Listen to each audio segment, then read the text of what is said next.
Where is data going and how does it fit into our understanding of enterprise business, our day-to-day, as data continues to just get bigger and bigger and bigger? Yeah. So data is not only getting bigger, as you rightly said, it's not free anymore. Mm-hmm. So you are probably seeing this even with Walmart. Walmart actually used to give free access to their POS or point of sale data when I was here back in 2008 and 9, right? Mm-hmm. That is not the case anymore. So now they charge you for the data that used to be free. And then I can extend the same scenario to a lot of other data service providers. Mm-hmm. So data has become very expensive. If you're spending anything on data acquisition, it is you're obligated in a way to monetize it. Yeah. Okay. And data-driven decision making is at the core of data science. Mm-hmm.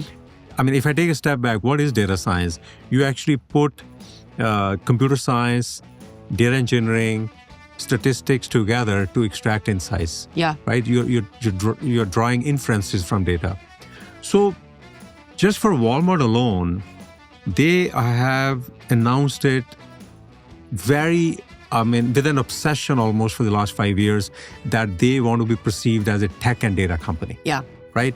So all these suppliers who are now dealing with their largest trading partner, they're going to be literally tasked with dealing with this fast-changing reality, right? Yeah. Walmart is integrating AI and data applications deep into their planning processes and everything. So just on the planning side, that's where these suppliers spend a lot of time with Walmart, right? So what does planning look like? At the core of planning, you need demand prediction. Yeah. You need to forecast what the next year demand is going to look like. Whatever your time horizon is, right?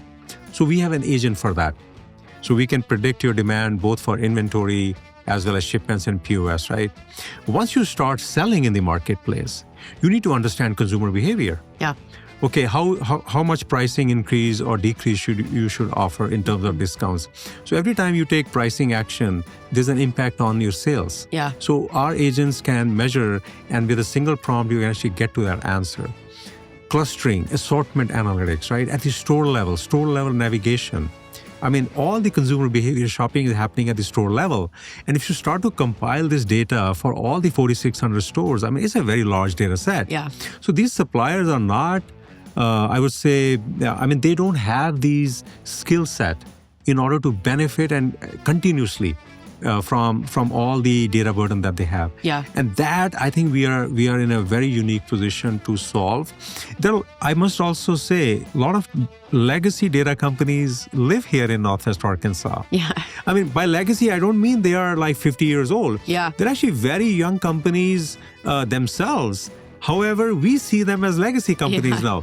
That's how fast the technology is moving, right? So I have interacted with a few of those companies myself. And, they also understand it. We are actually the next version of them. Yeah. That's how fast the technology and data landscape is moving. But yes, I think at the net, Grace, if you are acquiring any data, you're obligated to monetize it. And also, if you want to manage risk and growth for your business, you got to have data-driven, decision-making and discipline. And I think hopefully with this agentic approach, we can democratize all of that.